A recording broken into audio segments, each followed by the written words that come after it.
Hey everyone, I'm going to go over the sample exam for test 2. We're going over sample exam test 2B. There's 2 sample exams and the solutions for both are on Blackboard Learn if you're one of my students. And we'll go over the second one. It's in your course packet after the material for test 2. So before we start, just want to remind you that if the p-value is less than the alpha level, then you reject the null. If your p-value is greater than your alpha level, then you fail to reject the null. And knowing those 2 facts will get you pretty far on the exam. So make sure that you know those 2 and don't get those things mixed up. Okay, so we'll start with the first one. Suppose for the hypotheses p is equal to 0.25 versus alternative not equal to 0.25, we get a test statistic of 1.05. We want to find the appropriate p-value. The first thing to remember is p-values are only between 0 and 1. And so we could eliminate D right off the bat since that one's above 1. And the second thing to point out is that this is not equal to. Whenever it's not equal to, we find the area in both tails. That means that we find the area in the left tail and multiply that by 2. And so if this is positive, the easiest thing to do is just look it up as if it's negative. So I want to look up negative 1.05 and multiply by 2. So I can go to my normal table. Here's negative 1.0. Here's negative 1.05. So I take this p-value here for that area there and multiply it by 2. And that gives me 0.2938. Okay, so I can also use my calculator if you don't like to use the table. I'm going to have to open that up. Sorry.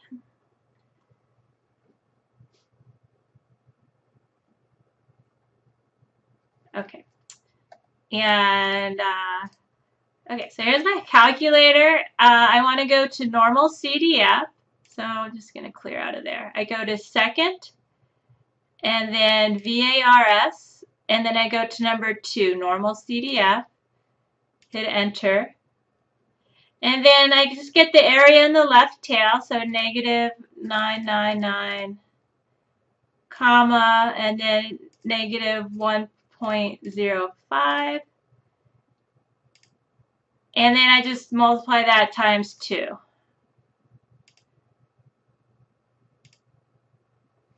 And that looks like 0.2937.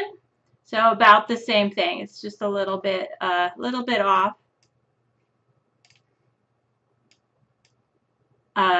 off from the table. So C is the correct answer. Okay, let's move on to the next one. This one we have to recognize the correct null and alternative hypotheses. And we're given the choice between using the parameter P and using the parameter mu. We're also given the choice between 290 versus 300. So a couple things to remember. P is for proportion and mu is for mean. And right here I see the word mean there. Let's see, I don't know if I see it anywhere else, but I see it at least once.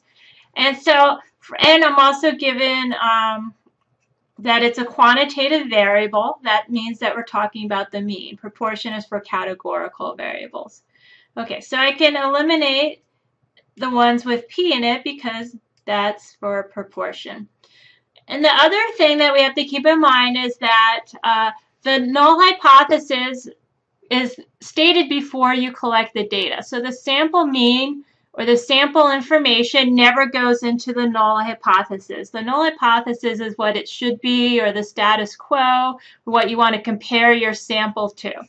So in this case, they're supposed to contain 300 millimeters. That's what the researcher wants to compare their data to. And so 300 is what should go in the null and alternative. And so the correct answer is B.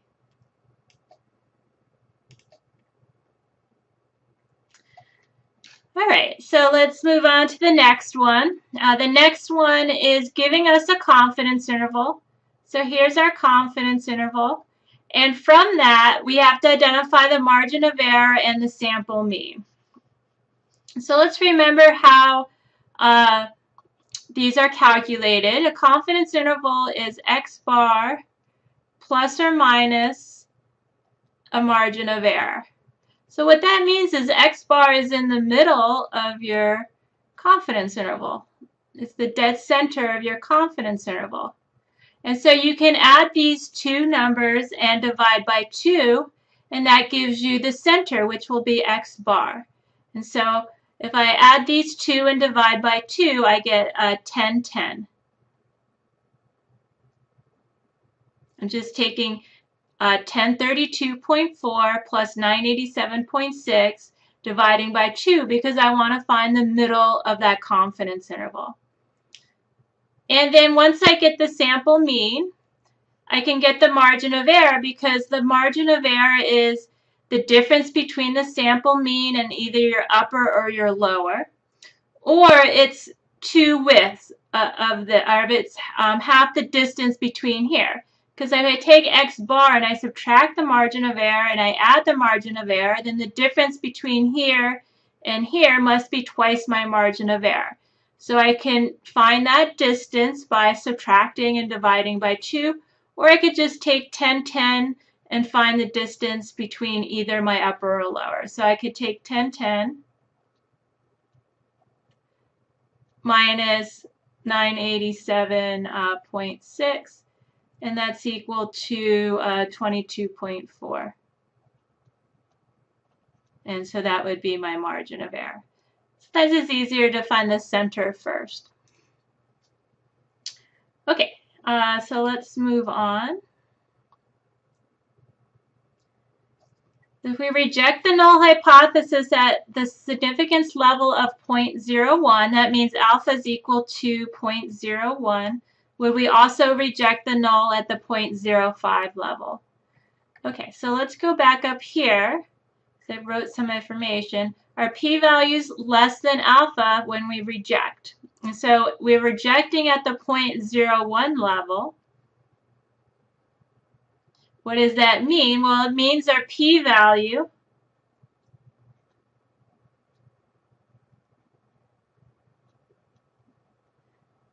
must be less than 0.01. We can know that from that first statement because we reject the null, so our p-value has to be less than 0.01. Then the question is, would we also reject at the 0.05 level? Well, since our p-value is less than 0.01, then that's also less than 0.05. So let's say our p-value is 0.001. Well, that's less than 0.01. That also, of course, would have to be less than 0.05. And so the answer here would be yes. All right, let's move on to the next one.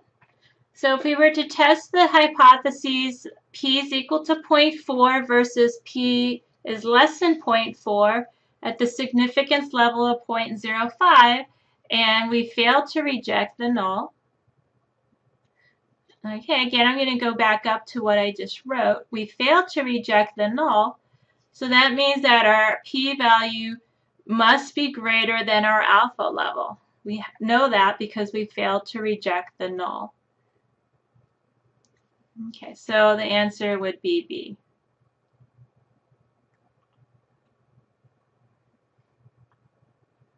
All right, next problem. We've gone over in a worksheet the comparisons between hypothesis testing and confidence intervals, and so you should remember from your worksheet that the two should always be consistent. So you're not going to get a different conclusion from your hypothesis test that you would get from your confidence interval. So they're testing to see if the mean weight of the potato chips bags is less than 2 ounces on average. And so you're testing to see, we're using the parameter mu because it's a mean. The null is mu is equal to 2, and the alternative is mu is less than 2. And we don't tell you any more information about that, but we tell you that a confidence interval goes between 1.56 and 1.85. And so the question here is that consistent with the null hypothesis, or is that consistent with the alternative? Well, what you do is see if 2 is contained in here. If 2 is in your confidence interval, then it's consistent with the null. If it's less than 2, then it's consistent with the alternative because the alternative says mu is less than 2.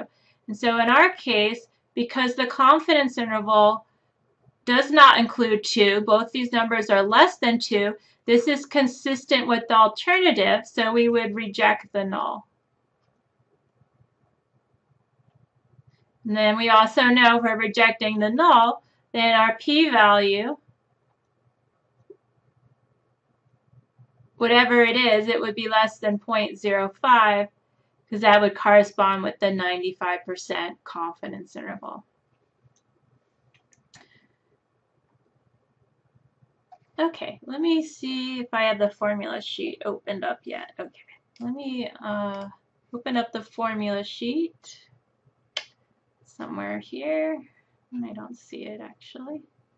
Okay, well this is a good place to stop actually anyway.